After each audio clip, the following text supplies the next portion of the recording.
Assalamualaikum warahmatullahi wabarakatuh. Shalom, Konstiastu, Hanu Buddha, salam kebajikan. Perkenalkan, nama saya Wang Kindabuke. Saya mahasiswa dari Universitas Pembangunan Indonesia Manado. Saya Fakultas Teknik Sipil. Kali ini saya akan menjelaskan tentang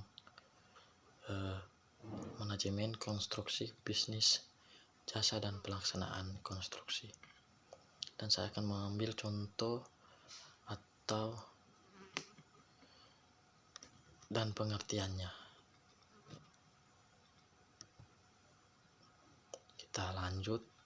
Kita masuk pada pembahasannya. Untuk itu sebelumnya kita harus mengetahui arti dari proyek. Berbicara konstruksi, berbicara bisnis konstruksi, kita harus itu ada kaitannya dengan proyek. Proyek adalah bentuk usaha dalam mencapai tujuan yang ditentukan dan dibatasi oleh waktu dan juga sumber daya yang terbatas. Sehingga garis besar proyek konstruksi itu upaya untuk mengupayakan mendapat hasil yang dirubah dan menjadi bangunan atau infrastruktur. Lebih dalam kita dari manajemen proyek konstruksi atau disebut dengan PM. Dalam penerapan fungsi dan kegunaannya, manajemen seperti perencanaan, pelaksanaan, dan penerapan di mana berjalan secara sistematis yang secara efisien dan juga efektif agar tercapai tujuan proyek tersebut dengan benar.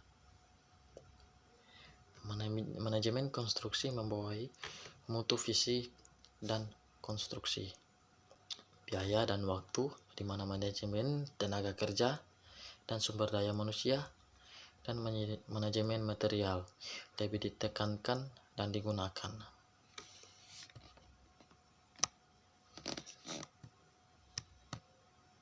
Manajemen konstruksi itu bagaimana sumber daya yang terlibat dalam proyek dapat diaplikasikan secara tepat. Proyek konstruksi dikelompokkan menjadi 5, yaitu manpower, material, maintenance, money, method. Manajemen ini banyak disebut sebagai seni untuk merealisasikan pekerjaan melalui orang lain. Definisi ini mengandung arti bahwa para manajemen mencapai tujuan organisasi melalui pengaturan orang lain untuk melaksanakan berbagai pekerjaan yang diperlukan, atau dengan kata lain, melakukan pekerjaan-pekerjaan itu sendiri. Manajemen adalah proses perencanaan, perorganisasian, pengerahan, dan pengawasan usaha-usaha para anggota organisasi dan penggunaan sumber daya organisasi lain yang akan mencapai tujuan organisasi yang telah ditetapkan. Dari definisi ini terlihat bahwa Stoner telah mengeluarkan kata proses bukan seni. Kita lanjut.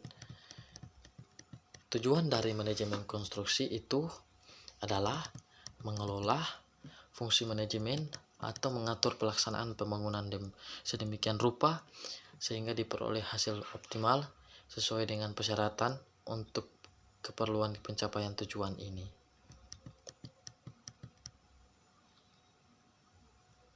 Ada konsep-konsep MK yang dapat diterapkan pada tahap-tahap proyek sebagai berikut. Yang pertama itu manajemen konstruksi dilaksanakan pada seluruh tahap proyek. Yang kedua itu pengelolaan proyek dengan sistem manajemen konstruksi Di sini mencakup pengelolaan teknik operasional dalam bentuk masukan atau keputusan yang berkaitan dengan teknisi operasional proyek konstruksi, yang mencakup seluruh tahapan proyek dimulai dari persiapan, perencanaan, perancangan, pelaksanaan, dan penyerahan proyek. Tim manajemen konstruksi sudah berperan sejak awal desain, pelelangan, dan pelaksanaan. Proyek selesai. Setelah suatu proyek dinyatakan layak dimulai dari tahap desain, tim manajemen konstruksi akan memberikan masukan dan atau keputusan dalam penyempurnaan desain sampai proyek selesai. Apabila manajemen konstruksi dilaksanakan setelah tahap desain, maka manajemen konstruksi akan berfungsi sebagai koordinator pengolahan pelaksanaan dan melaksanakan fungsi pengendalian atau penguasaan. Apabila manajemen konstruksi dilaksanakan melalui tahap pelaksanaan dengan menekan pemisahan kontrak, maka struktur terhadap tujuan yang telah ditentukan yaitu bersifat dinamis. Sistem dinamis itu menunjukkan dengan perilaku tertentu. Perilaku sistem umumnya dapat diamati secara atau pada caranya konversikan input menjadi output. Sistem terpadu lebih besar daripada jumlah komponen-komponennya bila elemen atau bagian tersebut tersusun dari terorganisis secara benar.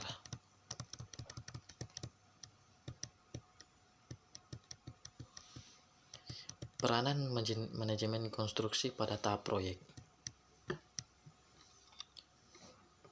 Manajemen konstruksi dapat ditugaskan dari pihak pemilik dan berfungsi sebagai koordinator berhubung antara perancangan dan pelaksanaan serta antara konstruksi kesultanan.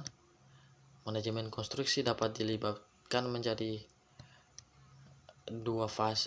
fase perencanaan, tetapi tidak menjamin waktu penyelesaian proyek.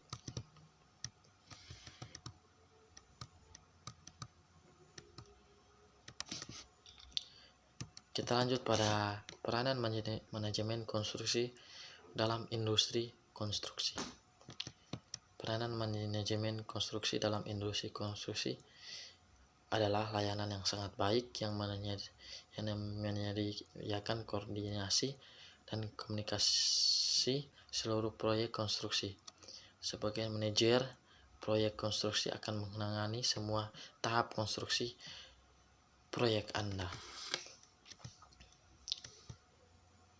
Kita lanjut pada tahap siklus proyek konstruksi. Siklus hidup proyek adalah tahap-tahapan yang saling berhubungan memulai awal kegiatan proyek sampai akhir kegiatan proyek. PMI 2004 mengingatkan suatu proyek bersifat unik maka akan selalu dijumpai masalah ketidakpastian dalam pelaksanaan suatu proyek. Biasanya dilaksanakan dalam beberapa tahap. Kita masuk pada karakteristik tahapan suatu proyek, yaitu dapat disimpulkan bahwa tahap proyek umumnya ditandai dengan tinjauan ulang atau review terhadap dua kunci utama, deliverables dan tujuan kerja proyek itu.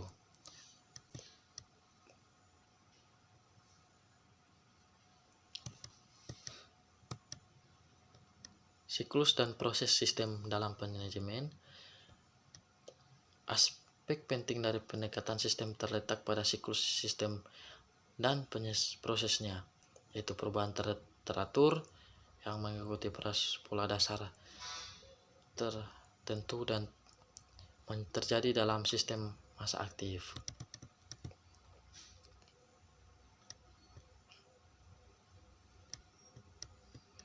Jadi Demikianlah penjelasan saya untuk mengenai materi ini, dan saya akan dapat menyimpulkan bahwa dari sekian banyak pembahasan yang saya bahas, saya simpulkan bahwa manajemen proyek sangatlah penting dalam suatu manajemen konstruksi, di mana dengan proyek konstruksi yang serumit-rumitnya atau dan sebesar-besarnya itu tertentu diperlukan suatu alat yang berguna dalam pengaturan jalannya proyek tersebut yang disebut dengan manajemen proyek konstruksi. Demikian dari saya. Bila ada kesalahan, mohon maaf dan terima kasih.